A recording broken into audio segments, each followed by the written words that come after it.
करना चाहता हूँ। हाल ही में एलएनजेपी अस्पताल के बारे में आप लोगों ने न्यूज़ में भी सुना होगा, सोशल साइट्स में भी काफ़ी सारी आपके पास में इन्फॉर्मेशन आई है, जो कि बहुत ज़्यादा अच्छी नहीं है।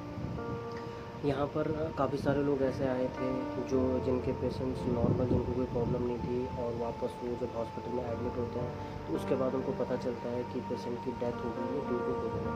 और वापस जब वो रिपोर्ट्स के लिए जाते हैं हॉस्पिटल्स में, डॉक्टर्स के पास में, तो डॉक्टर्स के पास उस चीज़ का कोई जवाब नहीं होता है। लोग डेड बॉडीज़ के लिए हफ्तों। Hello friends, how are you? I hope you all are good. दोस्तों, अभी मैं एक्चुअली दिल्ली में जो कोरोना के जो हालात चल रहे हैं यहाँ पर, दिल्ली के जो हालात हैं अभी वास्तव करंट में कोरोना को लेके, वो बहुत बुरे हैं। इसी बारे में मैं आप सभी लोगों से बात करना चाहता हूँ। हाल ही में एलएनजेपी अस्पताल के बारे में आप लोगों ने न्यूज़ में भी सुना होगा, सोशल साइट्स में भी काफ़ी सारी आपके पास में इन्फॉर्मेशन आई है, जो कि बहुत ज़्यादा अच्छी नहीं है। यहाँ पर काफ़ी सारे लोग ऐसे आए थे जो जिनके पेशेंट्स नॉर्मल, जिनको कोई प्रॉब्लम नहीं थी, और वापस वो जब हॉस्पिटल में एडमिट होते हैं तो उसके बाद उनको पता चलता है कि पेशेंट की डेथ हो गई है ड्यू टू कोरोना। और वापस जब वो रिपोर्ट्स के लिए जाते हैं हॉस्पिटल्स में, डॉक्टर्स के पास में, तो डॉक्टर्स के पास उस चीज़ का कोई जवाब नहीं होता है। लोग डेड बॉडीज़ के लिए हफ्तों तक वेट कर रहे हैं, लेकिन लोगों को डेड बॉडीज़ नहीं मिल पा रही हैं। यहाँ तक कि लोगों को टाइम पे खाना नहीं मिल पा रहा है, दवाइयाँ नहीं मिल पा रही हैं, और लोगों के साथ बहुत अच्छा ट्रीटमेंट नहीं किया जा रहा है। मेरे कलीग हैं मिस्टर इलेंद्र कुमार, हम लोग साथ में काम करते हैं। तो अभी कुछ टाइम पहले मेरी उनसे बात हुई थी, 29 मई की बात है। उनके फादर की तबीयत अचानक से बिगड़ गई थी, और उसके बाद जब उन्होंने हॉस्पिटल में जब उन्होंने उनका टेस्ट करवाया तो वो कोरोना पॉजिटिव निकला। As per the government procedure उन्होंने वही सारे प्रोसीजर फॉलो किए। उन्होंने वहाँ पे जो कोविड जो रिलेवेंट एजेंट्स होते हैं उनसे बात करी, और उनको बताया कि उनके जो फादर हैं वो कोरोना पॉजिटिव निकले। उन लोगों ने तुरंत ही कुछ टाइम बाद एम्बुलेंस आती है, उनको वहाँ से पिक करके क्वारंटाइन सेंटर में लेके चली जाती है। कुछ टाइम बाद उनकी हालत बिगड़ती है और दिल्ली के एलएनजेपी अस्पताल में उनको एडमिट कर दिया जाता है, जिसके बारे में जो इलेंद्र जी, उनके परिवार को कोई भी इन्फॉर्मेशन नहीं रहती, उनको इस बारे में कुछ भी पता नहीं होता है। बाद में जब उनके फादर से बात होती है और जब वो उन्हें बताते हैं कि उनको एलएनजेपी हॉस्पिटल में एडमिट कर दिया गया है, तो देवर लिटरली सरप्राइज, और उनके पास में इस चीज़ की कोई भी इन्फॉर्मेशन नहीं थी। उनके फैमिली मेम्बर के थ्रू, मतलब जो पेशेंट है उनके थ्रू उनको पता चलता है कि वो हॉस्पिटल में एडमिट हो चुके हैं, किसी और हॉस्पिटल में एडमिट हो चुके हैं। उसके बाद जो कि उनके एक्सपीरियंस थे, उन्होंने अपनी फैमिली मेम्बर के साथ में शेयर किया। उन्होंने बताया कि इनको ना तो टाइमली खाना मिल रहा था, ना तो टाइमली पानी मिल रहा था, और चाहिए।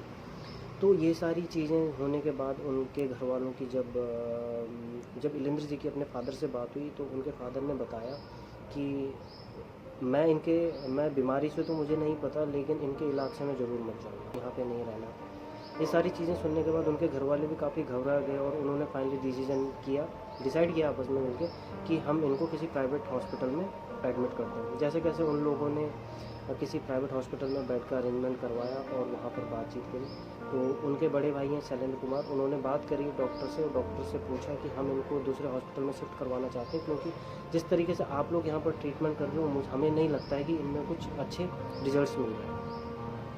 कुछ टाइम बाद डॉक्टर से इनकी फिर बात होती है। डॉक्टर बोलता है कि ठीक है, आप इनको कल शिफ्ट करा दीजिए। वापस जब ये हॉस्पिटल जाते हैं, तो हॉस्पिटल में जाने के बाद जब ये देखते हैं, और जब दिन में करीबन 2-3 बजे के आसपास, हम नॉट श्योर, 2-3 बजे के लगभग ये वहाँ पे पहुँचते हैं, तो इनको हॉस्पिटल स्टाफ से पता चलता है कि इनके फादर की डेथ मॉर्निंग में ही हो चुकी थी। तो it was very surprising. Patient के घर वालों को नहीं पता है कि उनके फादर की डेथ हो चुकी है, और उनके फादर नहीं है, जो कि मॉर्निंग में ही उनकी डेथ हो चुकी थी। क्या उनको राइट नहीं है ये चीज़ जानने का कि उनके फादर ज़्यादा बीमार थे? क्या उनको राइट नहीं था ये चीज़ जानने की कि उनकी कंडीशन क्रिटिकल होती जा रही है? शायद अगर वो हॉस्पिटल में विजिट नहीं करते तो क्या उनको सेम डे ये बात पता लग पाती? और उसके बाद उनकी डेड बॉडीज़ के लिए उनको कितना स्ट्रगल करना पड़ा, किस तरीके से उनको वहाँ पर डॉक्टर्स के साथ में, वहाँ के स्टाफ के साथ में स्ट्रगल करना पड़ा, क्योंकि ये सारा पेन सिर्फ वही समझ सकते हैं जिनके साथ ये सारा इंसिडेंट होता है। मैं सिर्फ यही बोलना चाहता हूँ कि आज ये उनके साथ हुआ है, कल ये किसी के साथ भी हो सकता है। मैं चाहता हूँ हम सभी लोग मिलकर इस चीज़ के खिलाफ आवाज़ उठाएं, क्योंकि दिल्ली सरकार, यहाँ तक कि केंद्र सरकार बहुत बातें करती है, बहुत बातें बोलती हैं कि हमारी स्वास्थ्य व्यवस्था, हमारा स्वास्थ्य का सिस्टम इस तरीके का है, लेकिन क्या वास्तव में, क्या धरातली स्तर पर इस तरीके से इलाज किया जा रहा है पेशेंट्स का, क्या इस तरीके से ट्रीट किया जा रहा है पेशेंट्स का? क्या वास्तव में जो अच्छे ट्रीटमेंट्स हैं, जो वेंटिलेटर्स हैं, जो ऑक्सीजन्स हैं, ये सबसे बड़े लोगों के लिए, आम आदमी के लिए क्या कुछ भी नहीं है? एक बार हमें इन सारी चीज़ों के लिए एक बार हमें फिर से सोचना पड़ेगा, और एक बार हमें खुद से हमें इस पर विचार करना पड़ेगा कि ये सारी चीज़ें क्या वीआईपीज़ कल्चर्स के लिए हैं, हम लोगों के लिए कुछ भी नहीं है। लाख बार बोलने के बावजूद भी, लाख बार लोगों से फॉलोअप लेने के बावजूद भी आम आदमी का बिल्कुल भी ध्यान नहीं रखा जा रहा है। अगर आपको शायद मेरी बातों पर यकीन न हो, या आपको लग रहा होगा कि ये बंदा ऐवी वीडियो बना रहा है या इसी तरीके से इसको शेयर कर रहा है, तो आप एक बार गवर्नमेंट हॉस्पिटल्स में जाइए, एक बार आप विज़िट कीजिए, आप देखिए वहाँ पर किस तरीके का माहौल है। इवन वहाँ पर सफाई तक अच्छे तरीके से नहीं हो रही है। हॉस्पिटल्स के बाहर आप बाहर का माहौल देखिए, उनके घर वाले, परिजन, रिश्तेदार, सारे लोग कितने परेशान हैं इन सारी चीज़ों को। आप सभी लोगों से मेरा यही निवेदन है कि अपना ख्याल रखिए, और एक बार ज़रूर सरकार को बताइए कि देखिए, आपको हम लोगों ने चुना, आप लोगों ने हमें नहीं चुना है, ठीक है? जो भी ये सिस्टम है, जो भी ये सिस्टम बनाया गया, ये वीआईपीज़ के लिए नहीं बनाया गया कि आप स्पेशल वीआईपीज़ को स्पेशल ट्रीटमेंट दिया जा रहा है यहाँ पर। आप अपनी आवाज़ उठाइए, और मैं चाहता हूँ कि ज़्यादा से ज़्यादा लोगों तक इस वीडियो को शेयर कीजिए। बहुत बहुत धन्यवाद।